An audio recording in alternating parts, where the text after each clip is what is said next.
Judaism introduced the world to the belief in one God. We're the OG monotheists. So that makes Judaism a religion, right? But hold on. I'm Jewish because my parents are Jewish. And even if someone who's born Jewish doesn't believe in God or doesn't practice Judaism, they're still considered Jewish. I am Jewish, but atheist. So does that make Jews a race? It's confusing.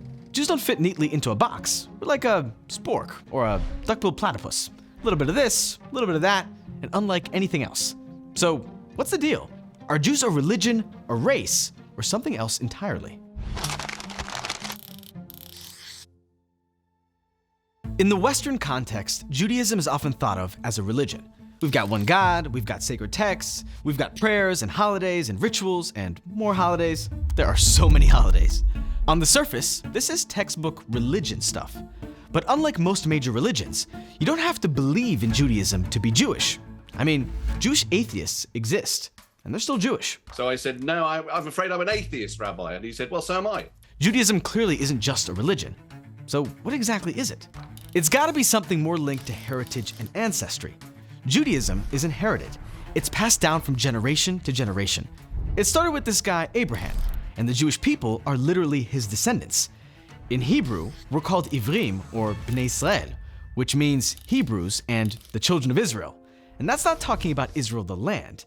It's the name of Abraham's grandson. Ancestry is central to early Judaism. The Torah is full of genealogies. This guy begets this guy, who begets this guy. We're a giant Jewish family tree. And modern genetic studies back this up. Jewish populations from around the world share common DNA that links back to the ancient Israelites. So does that make Judaism a race? Simply, the answer is no. Race is a problematic idea that connects physical characteristics like skin color to ancestry. And Jews don't fit neatly into that box. Spend 5 minutes on a beach in Tel Aviv and you'll see Jews of all different shapes and shades. The idea of Jews as a race has been weaponized by anti-Semites for centuries. The Nazis used this idea to treat Jews as an inferior group that threatened to dilute the pure bloodline. So yeah, that's another great reason not to think of Jews as a race. Ethnicity is a much better way to describe the non-religious aspect of Judaism. We're a group of people with common ancestry, culture, language, and history. So much of being Jewish is tied to heritage, not faith. Old Jews are supposed to eat kosher food, but whether you eat matzo ball soup or burekas or shakshuka depends on where your recent ancestors lived. The ethnic side of Judaism is colored by the fact that Jews spent thousands of years scattered around the world after the ancient Jewish kingdom was destroyed. Each Jewish community developed its own traditions, often influenced by their part of the world. And yet, all of these Jewish communities still retain shared traditions, history, language, and ancestry that bind them together as one big group. Ashkenazi and Sephardi Jews both maintained Hebrew for prayers and Torah study. But for everyday conversations, Ashkenazi Jews developed Yiddish, a mix of Hebrew and German, while Sephardi Jews created Ladino, a blend of Hebrew and Spanish. It's like there are lots of different Jewish subcultures, which are all part of one big Jewish ethnicity. But hold on, ethnicity doesn't fully encompass the spiritual and communal bonds that define us. And anyone can convert to Judaism, no matter what their ethnic background. Can you convert into an ethnicity? Judaism seems like a religion in some ways, and an ethnicity in other ways. Kind of like how brunch can be both breakfast and lunch. You know it's breakfast and lunch combined as a word, right? Yeah, what? If you're born a Jew, that heritage doesn't just go away if you stop practicing the Jewish faith. And anyone can become a Jew, regardless of their ethnic background.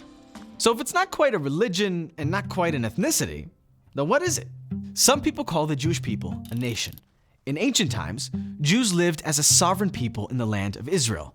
At the time, the Jews were certainly a nation, a people with a shared territory, governance, and culture. But then the Romans destroyed the Second Temple and Jewish sovereignty ended. The Jewish people were scattered across the globe. Without a homeland or a kingdom, how could the Jewish people still be considered a nation? Well, even in exile, Jews retained a strong sense of nationhood. Many Jewish practices are echoes of rituals and symbols tied to the sovereignty we once had. And the dream of returning to our land is woven into Jewish prayers, holidays, and identity. When we pray, we face Jerusalem.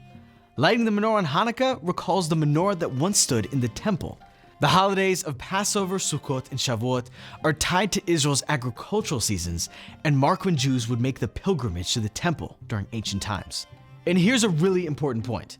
Until recently, the concept of a nation didn't always depend on having a territory or a government. A nation could be a distinct group of people with a shared language, culture, or ancestry. The modern idea that each nation should have its own government is a relatively recent political philosophy called nationalism. In many parts of the world, Jews had a great deal of self-rule as segregated minorities. They often collected their own taxes, ran their own courts, and managed many aspects of communal life.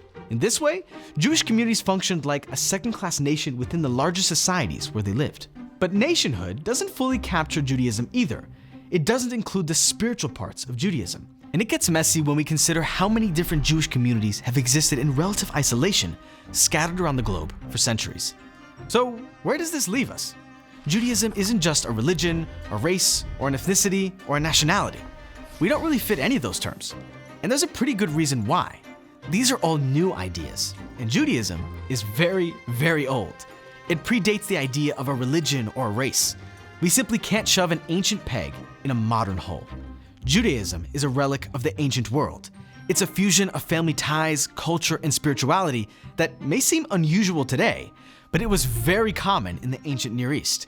If you were Babylonian, Egyptian, or Assyrian, your identity encompassed your ancestry, culture, language, and faith. It was all one package. The reason it's called Judaism is because it describes the identity that developed in Judea, the last bastion of Israelite sovereignty before the long exile. Today, we might call this kind of identity an ethno-religion, and Judaism isn't the only one that's still around. Groups like the Yazidis, Mandaeans, and Zoroastrians share this blend of ancestral ties, cultural practices, and spiritual beliefs rooted in the ancient world. I think ethno-religion sounds a little too academic. I prefer to think of the Jewish people as an ancient tribe, bound by ancestry, culture, and faith. Like many tribes, you can be born into it or join it. Co byście zrobili, jeżeli byście się dowiedzieli generalnie, że na przykład przychodzę z konwersji na judaizm? And when you join Judaism, it's less like converting and more like entering a new family. It's a rite of passage. Jews don't recruit. There are no missionaries knocking on doors. You have to truly dedicate yourself to becoming part of the tribe. And once you're in, you remain part of the Jewish people, even if you lose your faith.